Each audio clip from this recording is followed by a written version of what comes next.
Hi everybody, this is Miss Huval. This video is for English 3 AP. It is part 2 of the new poetry video covering Edwin Arlington Robinson and Edgar Lee Masters. Now part 1 is all about Edwin Arlington Robinson. So if you haven't watched part 1 yet, you need to go do that. Now in part 2, we're going to cover Edgar Lee Masters. You should have all your poems out. All of Edgar Lee Masters' poems that we're going to talk about, there are 3 of them, are on the handout. They're number 10, 11, and 12.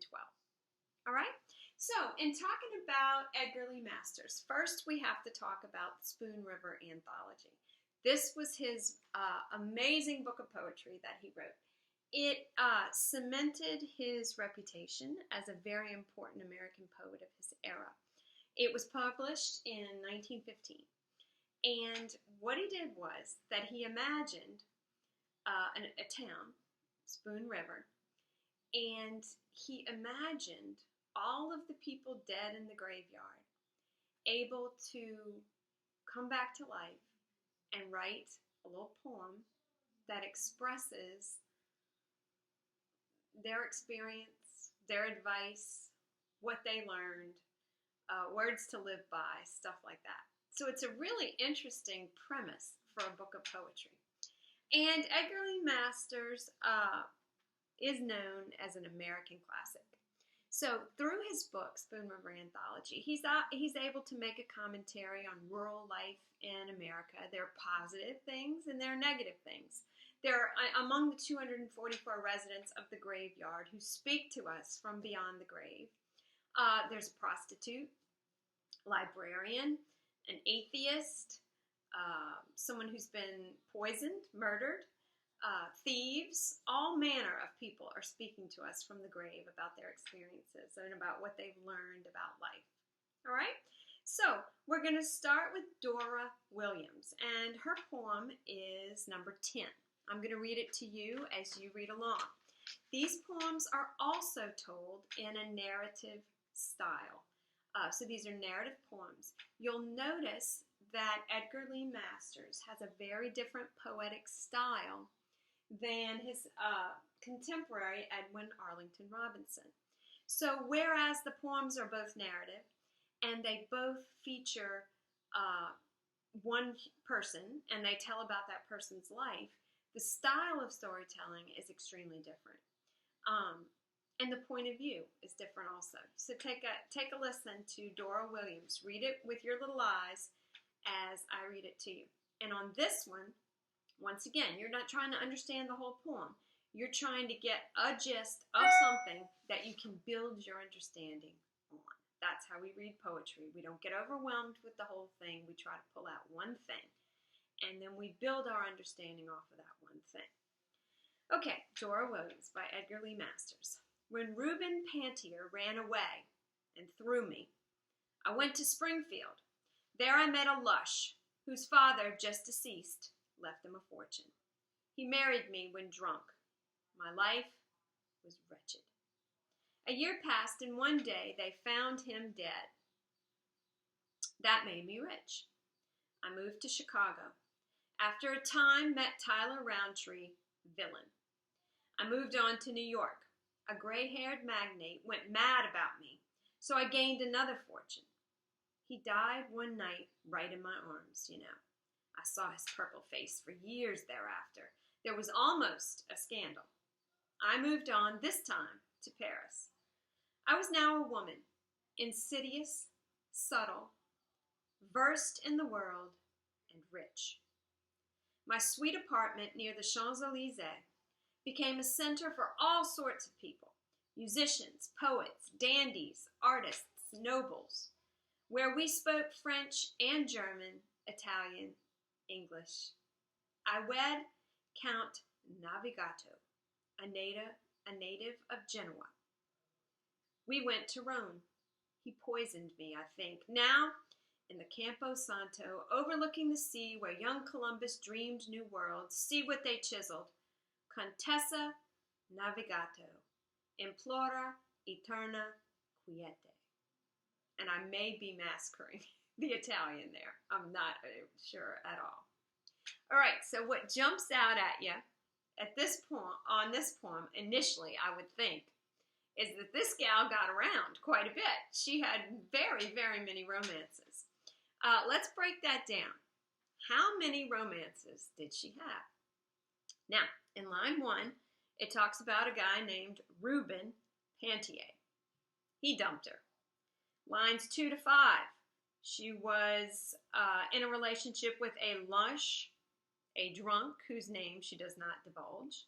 She finds him dead, and she becomes rich. Okay, so that's 2. Third, Tyler Roundtree, villain in Chicago. She leaves him. Number 4, she goes to New York.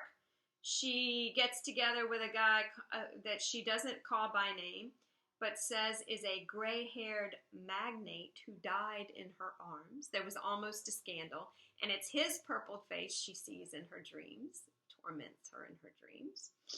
So there's 2 dead, 1 that dumped her, and 1 she left. All right, we're on number 5. In Paris, she comes to be married to Count Navigato, whom she thinks poisons her. So, 5 romances, none of them turns out too well, and the last few words there in Italian or Spanish are Countess Navigato, rest in peace. Okay, because she didn't have much peace in her life. Okay, so she had a lot of failed relationships, and in the end, we get a sense that maybe she got what was coming to her. What comes around goes around a little bit. So the Count poisons her, but we have a suggestion that one of her earlier relationships may have ended by her hand. What words in there jump out at you to let you know that maybe one of these relationships ended because she did something terrible to her partner? Okay. Did you notice the word insidious? That word should have jumped out at you. Take a look where she says she moves to Paris, this time to Paris. I was now a woman, insidious, subtle, versed in the world, and rich. And she says this right after the gray-haired magnate died, and there was almost a scandal. All right? So she doesn't say it flat out, but you're led to believe that maybe she had something to do with this guy's demise. All right? So what could the message be from Dora Williams from the grave? Could the message be what comes around goes around? Could the message be don't marry for love, for money? Don't seek power and money? Something like that, most likely. All right? And we notice that this is told it's still a narrative poem, no doubt about that, but it doesn't have any stanza. It doesn't have any rhyme. Does it have meter? You'll have to check that out. Is it written in iambic pentameter? So unrhymed iambic pentameter would be blank verse. I'm going to let you check that out and come to that conclusion on your own. I'm going to move on now to number 11, the Village Atheist. All right, let me read that one to you. You read it with your little eyeballs as I read it to you. The Village Atheist by Edgar Lee Masters. Ye young debaters over the doctrine of the soul's immortality, I who lie here was the village atheist, talkative, contentious, versed in the arguments of the infidels. But through a long sickness, coughing myself to death, I read the Upanishads and the poetry of Jesus. And they lighted a torch of hope and intuition and desire, which the shadow leading me swiftly through the caverns of darkness could not extinguish. Listen to me, ye who live in the senses, and think through the senses only. Immortality is not a gift. Immortality is an achievement, and only those who strive mightily shall possess it. Okay, So what's the one thing that jumps out at you from this poem? Maybe it's the end of the poem. Maybe you didn't understand the poem at all, but you got out of it that this guy was sick and that sickness changed him. And that's important. So both of those things, if they jumped out at you, are key. So you've got in the first poem that we read, a woman who chased after worldly things and found them to be empty, and who ended up getting her comeuppance, as it was, and it cost her her life. In the Village Atheist, you've got someone who's unnamed. He's not a named person, but someone who advises against that certain perspective. And so from the grave, that's what he has to say to us. Don't wait until it's too late. And what changes him? What causes him to change? It's an illness, okay? He says, through a long sickness, coughing myself to death, I read the Upanishads and the poetry of Jesus. Now, I looked up what the Upanishads are. It's some Hindu teachings, all right? And then we've got an allusion there to the shadow. That's an allusion to Psalm 23. I don't know if you're familiar with it or not, but it says, though I walk through the valley of the shadow of death, I fear no evil, blah, blah, blah. It's that one. Okay? And in the end, he says going to heaven is not a gift. All right? Immortality is not a gift. Of course, he doesn't say heaven. He says immortality is an achievement. So don't wait too late. Okay? So that's the Village Atheist. Let's take a look at number 13. Number 12, Hannah Armstrong. All right, read it with your eyes as I read it to you.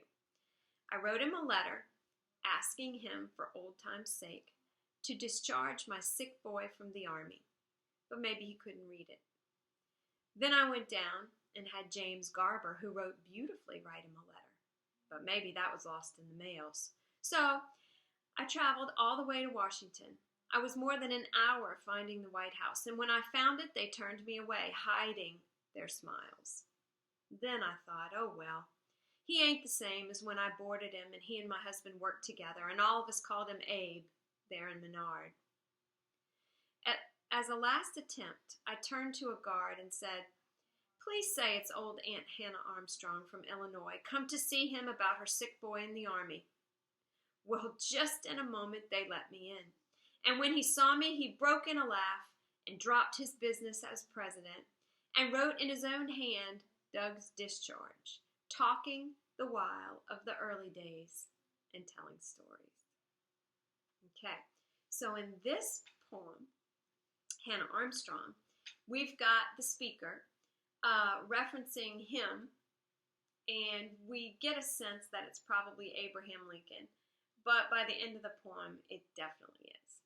And apparently, she has a sick son and wants him to be discharged from the Union Army. But she doesn't have any success with letters that she wrote. Initially, she writes her own letter.